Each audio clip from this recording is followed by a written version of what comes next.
ಅವಳೇನೋ ಗೀಚಿದ್ಲಂತೆ, ನನ್ನ ಮಗ ದುಡ್ಡು ಕೊಟ್ಟನಂತೆ ಸರಿತಾ ಜಗಳ ಮಾಡ್ತಾ ಇರ್ತಾ. ಎಸ್ಟರ್ಡೇ ಎಪಿಸೋಡು ಕಂಡು ನಿನ್ನ ತವ್ರ ಮನೆ ಅದೇನು ಕಷ್ಟ ಇದೆಯೋ ಗೊತ್ತಿಲ್ಲ ನನಗೆ. ನನ್ನ ಮಗನ ಅದನ್ನು ಬೇಡ್ಕೊಂತ ಅಂಗಲ ಹಾಸ್ಕೊಂಡು ಬೇಡಿ ನನ್ನ ಮಗನಿಗೇನು ಗೊತ್ತಿಲ್ಲ ನೋಡು, ನಿನ್ನ ಮಾತಿಗೆ ಮರಳಾಗಿ ನನ್ನ ಮಗ ದುಡ್ಡು ಕೊಟ್ಟಿರ್ತಾನೆ ಅಷ್ಟೇ ತಾನೇ ಅಂತೆಲ್ಲ ಹೇಳಿ. ಅಂದರೆ ನಿಮ್ಮ ದೃಷ್ಟಿನಲ್ಲಿ ನಾನು ಯಾರು? ಈ ಮನೆ ಸೊಸೆನಾ? ಈ ಮನೆ ಜೀತದವಳ ಅಂತೆಲ್ಲ ಕೇಳ್ತಾಳ. ಉತ್ತರ ಕೊಡಿ ಅತ್ತೆ ಅಂತೆಲ್ಲ ಹೇಳಿ. ನಾನು ನಿಮ್ಮ ಸೊಸೆನಾ?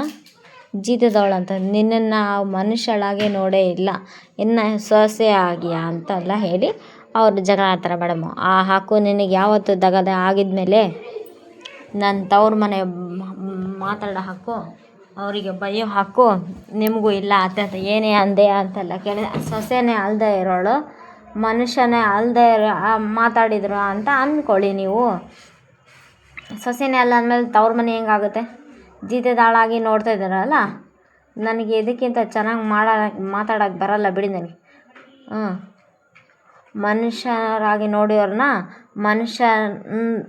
ನೀವು ನನ್ನ ಮನುಷ್ಯರಾಗಿ ನೋಡ್ತಾ ಇಲ್ಲಲ್ಲ, ಹಂಗಾಗಿ ನಾನು ನಿಮ್ಮ ಹತ್ರ ಮನುಷ್ಯತ್ವದಿಂದ ಮಾತಾಡೋದೇ ತಪ್ಪು ಅಂತೆಲ್ಲ ಹೇಳಿದಾಗ ಅವ್ರ ಖುಷಿ. ನಾನು ನಿಮ್ಮ ಮಗನ ಹತ್ರ ಬಿಟ್ಟು ದುಡ್ಡು ತೊಗೊಂಡಿಲ್ಲ, ಖಾಲಿ ಹೋಟೆಲಿದ್ರೂ ಬಿಟ್ಟಿಗೆ ಆಸೆ ಪಡೋಲ್ಲ ಈ ಗೌರಿ ಅಂತೆಲ್ಲ ಹೇಳಿ.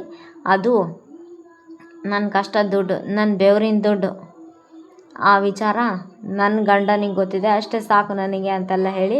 ಇವತ್ತು ತವ್ರಿಗೆ ಕಷ್ಟ ಬಂದಿದೆ, ಇವಳ ಥರ ಆಟ ನೋಡ್ಕೊಂಡು ಸುಮ್ಮನೆ ಇರಲ್ಲ. ಅದೇ ಚಂಚಲ ಅನ್ಕೊಳ್ಳೋದು ಬೆಟ್ ಮಾಡಿ ತೋರಿಸ್ತಾಳ.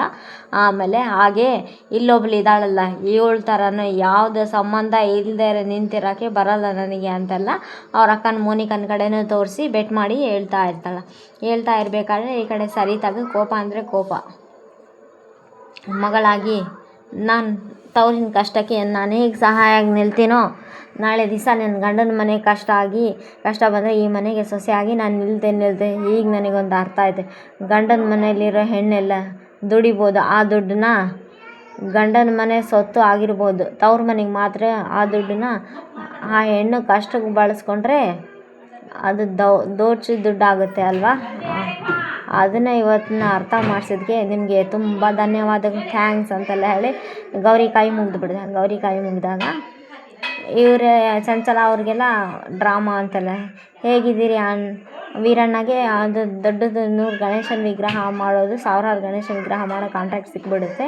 ಗೌರಿನ ಕರೆಸ್ಕೊಳ್ಳಿ ನೀವು ಹೆಲ್ಪಿಗೆ ಅಂದರೆ, ಬೇಡಪ್ಪ ದೊಡ್ಡ ಮನೆ ಸೊಸೆನ ಅವ್ರವ್ರಿಗೆ ಇರುತ್ತೆ, ಬೇಡ ಅಂತೆಲ್ಲ ಹೇಳಿ ದೇವ್ರು ನಮಗೆ ಹೆಲ್ಪ್ ಮಾಡ್ತಾ ಅಂತೆಲ್ಲ ಹೇಳಿ ಇವ್ರು ಮಾತಾಡ್ತಾ ಇರ್ಬೇಕಾದ್ರೆ ಈ ಕಡೆ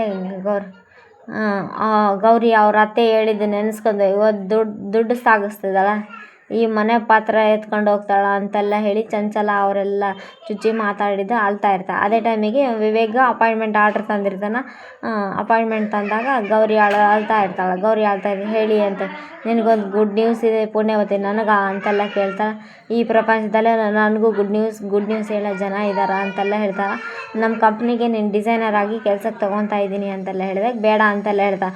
ನನಗೆ ಹೊರ್ತಾಯಿತು, ನೀನು ಇದಕ್ಕೆ ಇಷ್ಟು ಅಹಂಕಾರ ಇದೆ, ನನ್ನ ಕೈ ಕೆಳಗೆ ಕೆಲಸ ಮಾಡೋದಕ್ಕೆ ನಿನಗೆ ಅವಮಾನನ ಮುಜುಗರನ ಅಂತೆಲ್ಲ ಕೇಳಿದಾಗ, ಇಲ್ಲ ಅವಮಾನ ಅಲ್ಲ ಮುಜುಗರ, ತುಂಬಾ ತಡ ಆಯಿತು, ಇದು ನಾನು ಬರೋಕೆ ಕೊಡೋಕೆ ಮುಟ್ಟಲ್ಲ, ನಾನು ಬೇಡ ಅಂತೆಲ್ಲ ಹೇಳ್ತಾಳೆ.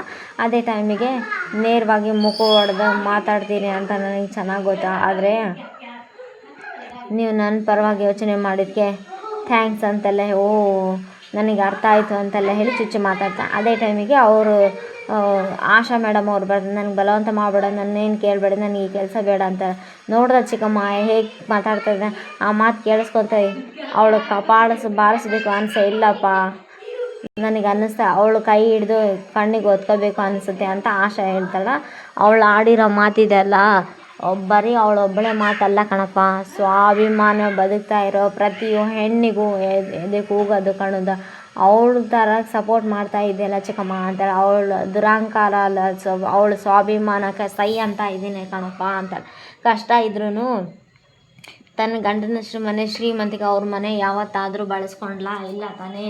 ಆ ಹುಡುಗಿ ಈ ಮನೆ ಕೆಲಸ ಮಾಡ್ತಾಳೆ, ಈ ಮನೆ ಸೇವೆ ಮಾಡ್ತಾಳೆ, ಜೊತೆಗೆ ಈ ಇಡೀ ಆಫೀಸ್ ಕೆಲಸಕ್ಕೆ ಹೆಗಲು ಕೊಡ್ತಾಳೆ ಅಂಥ ಹುಡುಗಿಗೆ ಅದಕ್ಕೆ ನಾವು ಕೂಲಿ ಅಂತ ದುಡ್ಡು ಕೊಡಕ್ಕೆ ಹೋದೆ. ಈ ಮಂತ ಶ್ರೀಮಂತಿಗೆ ಯಾವುದಕ್ಕೂ ಸಾಲಂಗಿಲ್ಲ ಕಣೋ. ಏನು ಹೇಳ್ತಾ ಇದ್ದಾರೆ ಚಿಕ್ಕಮ್ಮ ಅಂತ. ಅವಳಿರೋ ಪರಿಸ್ಥಿತಿ ಏನು ಮಾಡಬೇಕಿತ್ತಪ್ಪ, ನೀನು ಕೊಟ್ಟು ಕೆಲಸ ಮಾಡಿ ಆ ದುಡ್ಡನ್ನು ಕೊಟ್ಟು ತವ್ರ ಮನೆಗೆ ಕೊಟ್ಟರೆ ನಿಮ್ಮಮ್ಮ ಆ ಚಂಚಲ ಏನಂದ್ರು ಗೊತ್ತಾ ಅಂತ ಫ್ಲ್ಯಾಶ್ ಬ್ಯಾಕ್ ಎಲ್ಲ ಗಂಡನ ಮನೆ ದುಡ್ಡನ್ನ ತವ್ರ ಸಾಕ್ತಾ ಇದ್ದಾಳ ಅಂತೆಲ್ಲ ಹೇಳ್ತಾ ಇದ್ದಾರೆ ಅಂತೆಲ್ಲ ಹೇಳಿದಾಗ ಆವಾಗ ಚಂಚಲ ಈ ಮನೆ ಭಿಕ್ಷೆ ಅಂತ ಕಾಣಿಸಿದೆ, ಆ ದುಡ್ಡು ಬೇಡ ಅಂತ ಬಿಸಾಕ್ತಾಳ. ಅಲ್ಲ ಚಿಕ್ಕಮ್ಮ, ಅಮ್ಮ ಮತ್ತೆ ಯಾಕೆ ಆ ಥರ ಮಾತಾಡಿದರು? ಅವ್ರು ಖಂಡಿತ ಆಗಲ್ಲ. ನಿನ್ನ ನಂಬಿಕೆ ವಿವೇಕ್, ಅಲ್ಲಿ ವಾಸ್ತವನೇ ಬೇರೆ ಅಂತ, ನಿಜ ಆಗಿಲ್ವಲ್ಲ ಅಂತೆಲ್ಲ ಹೇಳಿ ಆಶಾ ಅವ್ರು ಹೇಳ್ದೆ. ಈ ಮನೆ ದುಡ್ಡು ದೋಚಕ್ಕೆ ಶ್ರೀಮಂತಿಗೆ ಲೂಟಿ ಮಾಡೋಕೆ ಬಡತನ ನಾಟಕ ಮಾಡಿ ನಿಮ್ಮಮ್ಮ ಈ ಮನೆಗೆ ಸೊಸೆಯಾಗಿ ಕಳಿಸಿದಾಳ ಅಂತ ಚಂಚಲ ಮಾತಾಡಿದ್ದು. ಮತ್ತು ಸರಿತಾ ಮಾತಾಡಿ ಫ್ಲ್ಯಾಶ್ ಬ್ಯಾಕ್ ಎಲ್ಲ ತೋರಿಸ್ತಾ ಅವ್ರು ಮಾತಾಡಿ ಫ್ಲ್ಯಾಶ್ ಬ್ಯಾಕ್ ಎಲ್ಲ ತೋರಿಸಿದಾಗ ಚಿಕ್ಕಮ್ಮ ಅವಳು ಕಷ್ಟಪಟ್ಟು ಡಿಸೈನ್ಗೆ ಸಿಕ್ಕಿರೋ ದುಡ್ಡು ಚಿಕ್ಕಮ್ಮ ಇದು ಅಂತೆಲ್ಲ ಹೇಳ್ತಾರೆ. ಮನೆಯಲ್ಲಿ ಕಷ್ಟ ಇದೆ ಕೊಡ್ಲಾ ಅಂತ ಕೇಳಿದರೆ ನಿನ್ನ ದುಡ್ಡು ನಿನ್ನ ಇಷ್ಟ ಅಂತೆಲ್ಲ ಅಷ್ಟೇ ಹೇಳಿದೆ ಚಿಕ್ಕಮ್ಮ ನಾನು ಅಂತೆಲ್ಲ.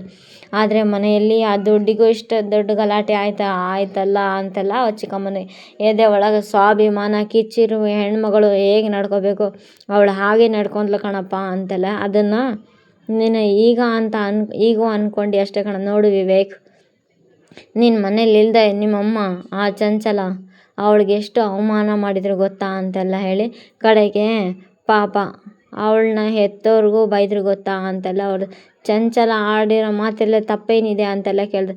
ನಿಮ್ಮಪ್ಪ ಅಮ್ಮನ ಬದುಕಕ್ಕೆ ದಾರಿನೇ ಇಲ್ವಾ? ನಮ್ಮನೆ ದುಡ್ಡು ತೊಗೊಂಡಿದ್ದೆ ಅವ್ರ ಜನ್ಮಗ ಸ್ವಲ್ಪನೂ ನಾಚಿಕೆ ಇಲ್ವಾ ಅಂತೆಲ್ಲ. ಆದರೆ ಆ ಹುಡುಗಿ ಆ ವಿಚಾರನ ನಿನ್ನ ಹತ್ರ ಒಂದೇ ಒಂದು ವಿಚಾರನೂ ಹೇಳಿಲ್ಲಪ್ಪ. ಆ ಹುಡುಗಿ ಒಳ್ಳೆ ಹುಡುಗಿ ಅಂತೆಲ್ಲ ಹೇಳಿದೆ. ನಾವು ಒಬ್ಬಳೇ ಯೋಚನೆ ಮಾಡಿ ಅಳ್ತಾ ಇರ್ಬೇಕು. ಗಣೇಶ ಒಂದು ದಾರಿ ತೋರಿಸು ಅಂತ ಕೇಳಿ ಗಣೇಶ ಬೇರೆ ದಾರಿ ತೋರಿಸ್ತಾನೆ. ಅದೇ ಟೈಮಿಗೆ ಅಮ್ಮ ನೀನು ದುಡುಕ್ಬಿಟ್ಟು ಆ ಥರ ಪಟ್ಟಿ ಅನಿಸುತ್ತೆ ಕಣಮ್ಮ ಅಂತೆಲ್ಲ ಹೇಳ್ತಾನೆ. ನನ್ನ ಮಗನೇ ಮೋಸ ಅನ್ಯಾಯ ಆಗ್ತಾಯಿದೆ ನಾನು ಮಾತಾಡಿದೆ ಕಣಪ್ಪ ಅಂತೆಲ್ಲ ಹೇಳ್ತಾ ಫಾರಿನಲ್ಲಿರೋ ಅಪ್ಪ ಮಿಡ್ಲ್ ಕ್ಲಾಸ್ ಕಾಂಟ್ರಾಕ್ಟ್ ನಮಗೆ ಸಿಕ್ಕಿದೆ ಎಷ್ಟು ಖುಷಿಯ ಪಟ್ಟಿದ್ದಾರೆ ಗೊತ್ತೇನಮ್ಮ ಅಂತೆಲ್ಲ ಹೇಳ್ತೆ. ಗೊತ್ತಾ ನಿನಗೆ ಅಂತೆಲ್ಲ ಹೇಳಿ ಅವಳಿಗೆ ನಿಜವಾಗ್ಲೂ ಅಷ್ಟು ಟ್ಯಾಲೆಂಟ್ ಇದ್ದರೆ ಅವಳು ಸ್ವಂತ ಕಾಲ ಮೇಲೆ ನಿಂತ್ಕೊತಾಳಂತಂದರೆ ಅವಳನ್ನ ನಮ್ಮ ಕಂಪ್ನಿ ಡಿಸೈನರಾಗಿ ಸೇರಿಸ್ಕೊತ ಇದ್ದರೆ ನಾನೇನು ಬೇಡ ಅಂತಿದ್ನಾ ಅಂತೆಲ್ಲ ಅವ್ರ ಅಮ್ಮನ ಹೇಳ್ತಾ. ನಮ್ಮಮ್ಮ ನೀನು ಡಿಸೈನರ್ ಆಗಿ ಮಾತಾಡ್ಕ ನೀನು ನಾಳೆಯಿಂದ ಆಫೀಸಿಗೆ ಬಂದು ಜಾಯ್ನ್ ಆಗಬೇಕಂತ